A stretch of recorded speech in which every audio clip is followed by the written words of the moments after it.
At Berkshire Brothers, we pride ourselves on our core values. Values that define who we are as people, who we are as a company, and who we are as a grocer. Simply put, each and every day we want to serve our customers with a smile, with a sense of urgency, and with passion for our company and the products that we carry. We want the entire customer experience to be the very best that we can offer. Today, you will learn about the laws and Berkshire Brothers policies related to selling tobacco products and the consequences for failure to follow these laws or store policies. Before the end of this training, you will know the dangers of underage smoking, how to prevent sales of tobacco to underage customers, and how to refuse the sale of tobacco products when required. Before we get started, here are some important definitions. Tobacco products include more than just cigarettes, such as e-cigarettes, vaping supplies, cigars, chewing tobacco, moist snuff, smokeless tobacco, pipes and pipe tobacco, rolling papers, and smoking cessation aids, such as nicotine gum. A cigarette is any roll of tobacco wrapped in paper or any other substance not containing tobacco, and any roll of tobacco wrapped in any substance containing tobacco which, because of its appearance, the type of tobacco used in the filter, or its packaging and labeling, is likely to be offered to or purchased by consumers as a cigarette. An electronic cigarette or e-cigarette is an electronic inhaler meant to simulate and substitute for tobacco smoking. It generally utilizes a heating element that vaporizes a liquid solution. Some release nicotine, while some merely release flavored vapor. E-cigarettes are also considered to be e-pens, e-pipes, e-hookahs, and e-cigars, known collectively as ENDS, electronic nicotine delivery systems. They are often designed to mimic traditional smoking implements, such as cigarettes or cigars, in their use and/or appearance. Cigarette tobacco means any product that consists of loose tobacco that is intended for use by consumers in a cigarette. Smokeless tobacco means any tobacco product that consists of cut, round, powdered, or leaf tobacco and that is intended to be placed in the oral and nasal cavity.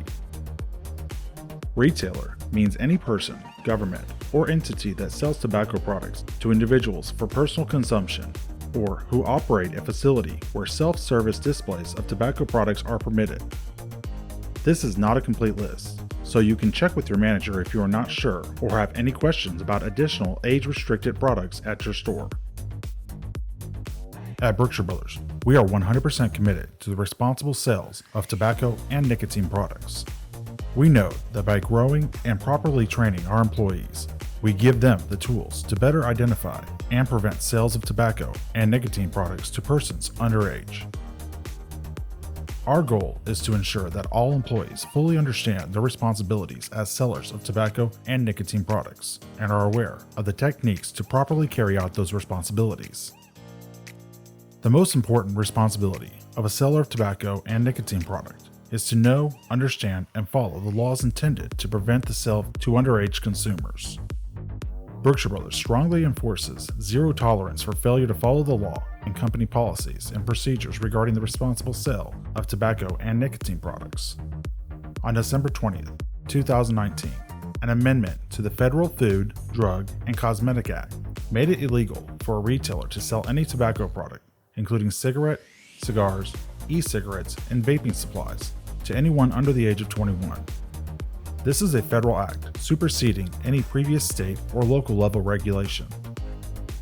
There are stiff penalties for illegal sales of tobacco to anyone under the age of 21. In addition to possible criminal prosecution, employees who sell tobacco and/or tobacco products to people under the age of 21 face fines of up to $2,500 for Texas and $1,000 for Louisiana per violation, as well as termination of clerk's employment. Retailers can be forced to pay civil penalty fines, as well as possible suspension or revocation of their permit to sell tobacco products. For the underage customer, it can mean a lifelong addiction with health issues, a fine, a requirement to attend a cigarette, e-cigarette, or tobacco awareness program, participation in a cigarette, e-cigarette, or tobacco-related community service, and the possible loss of their driver's license. Let's take a look at the real costs of tobacco and nicotine products and why underage sales is so important to prevent. Today, 1 out of every 5 deaths in the United States is related to smoking cigarettes. 1,300 people each day, or almost 500,000 people every year, die as a result of tobacco use. On average, a person who smokes will die 10 years earlier than a non-smoker. The tobacco industry spends more than $1 million every single hour in advertisement and promotions. Nearly $17 million every day is spent on discounting cigarettes for consumers to afford to continue their lifelong habits. If a person who smokes a pack a day were to quit smoking, they could save between $2,000 and $2,400 per year. In 2018, an estimated 13.7% of U.S. adults were current cigarette smokers. Of these, 74.6% smoked every day. Smoking is an unequal opportunity killer. People with lower incomes and less education and certain racial and ethnic minorities are more likely to smoke. Cigarette smoking has a devastating effect on a person's health. Cigarette smoking harms almost every organ in the body. It is known to cause many types of cancer, heart attack, stroke, lung disease, respiratory and asthma-related symptoms, reduced fertility in women, and many other diseases. Smokeless tobacco is known to cause oral cancer, esophageal cancer, pancreatic cancer, as well as heart disease, gum disease, and oral lesions other than cancer. E-cigarettes and vaping products have been shown to be harmful to brain development and linked to lung injury in adolescents. Beginning tobacco use at a young age can lead to a lifetime of addiction. According to the Surgeon General's report and the CDC, teens are more sensitive to nicotine. Each day, about 4,000 teens smoke their first cigarette or e-cigarette. That's nearly 1.4 million youth per year, or as many as the entire population of the city of Dallas. Many teens who try cigarettes or e-cigarettes do not realize how easy it is to become addicted. This is important because it has been proven most current smokers become addicted to tobacco and nicotine products as teenagers. You play a major role in helping to reduce underage tobacco and nicotine use. The decisions and choices that you make can have major consequences for you, your store, and the underage customer. Brookshire Brothers requires that you card anyone who appears under the age of 30 who tries to purchase tobacco or nicotine products. So, let's examine how to properly identify a customer's age. When verifying if a person is of age to purchase tobacco, there are 3 common mistakes to avoid. First, thinking that the customer appears old enough. Remember, looks and appearances can be deceiving. Claiming that someone looked older than his or her age is not a defense to selling to someone underage. Second, do not make the mistake of not really examining the ID while you have it in your hand. When a customer requests any age-restricted item, politely ask to see the customer's valid ID when prompted by the register. Do not hand the product to the customer prior to age verification, as you are more likely to feel rushed and make a mistake if the product is already in the customer's hand. No matter how long the line is, how impatient the customer may be, or how creative their story, do not ever bypass checking the ID. Third, not using the tools available to you. Learn how to use these tools and then use them each and every time you ID a customer. Registers have built-in date verification steps that will help make sure that only customers of age are able to purchase age-restricted items. Once the ID has been thoroughly verified, you will scan the ID through the electronic age verification device. Remember, this does not check the validity of an ID, it only helps calculate dates. If you do not think an ID is legal or official, do not sell. The law allows you to refuse to sell tobacco or nicotine products to any person who fails to display a legal or official form of ID. Now let's take a look at what is considered acceptable identification. These are the only acceptable forms of identification for age verification. An official state driver's license, an official state identification card, a concealed handgun license, a passport, other ID cards issued by state or federal governments that display the person's photo, name, address, date of birth, physical description, and signature. A vertical state driver's license indicates that the cardholder is under the age of 21 until the date indicated on the card. Student and employee ID cards are not valid for purchasing tobacco or nicotine products. It is important to always ask for an ID when a customer appears to be under the age of 30 and to check it carefully.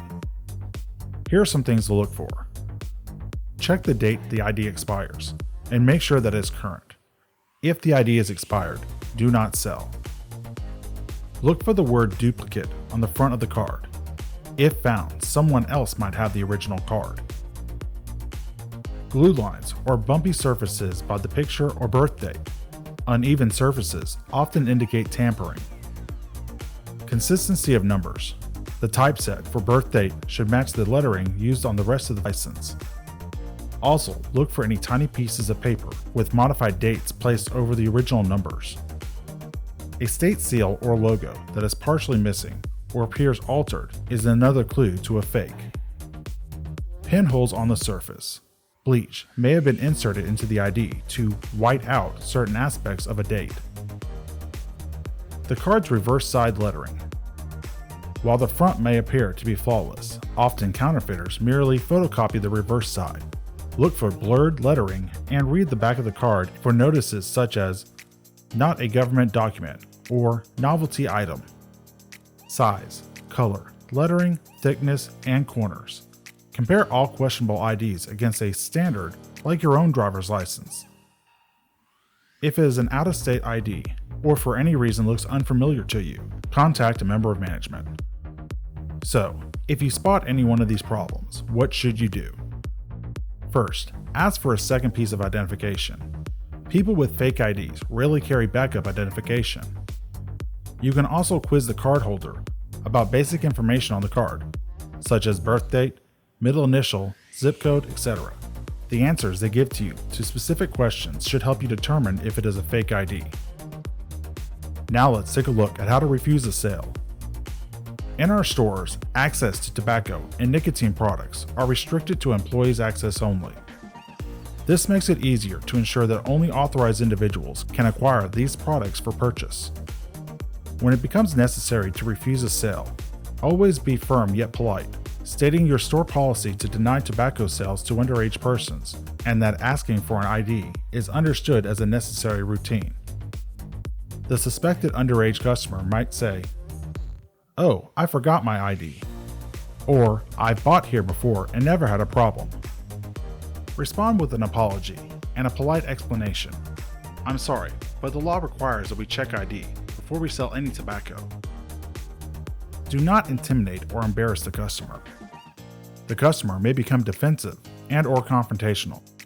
If they shout or become threatening, you can ask them to leave the store, ask your supervisor for assistance, or, as a last resort, a member of management may contact law enforcement. Remind the customer that it is illegal for you to sell tobacco products to anyone under the age of 21, and that it is illegal for anyone under the age of 21 to purchase tobacco or nicotine products. Explain to the customer that you and your store could be fined and that you could also lose your job. Never give in to intimidation.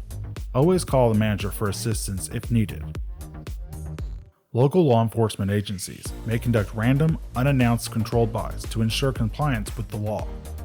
When this is done, law enforcement will send underage customers into the store with their own IDs to attempt to purchase tobacco. This is commonly referred to as a sting.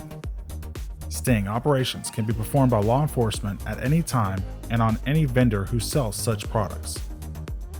The underage customer will not misrepresent their age for the purpose of purchasing or attempting to purchase tobacco or nicotine products. And if questioned about their age, they will state their true age. The underage customer participating in the event will be under the age of 21, and their appearance will not be altered at the time of the event. At Brookshire Brothers, we are committed to quality food and service while passionately serving our communities. By following the law and Brookshire Brothers policies regarding tobacco and nicotine sales, you are an important part of helping us ensure that we continue to safely give the quality they deserve and act responsibly in the communities we serve.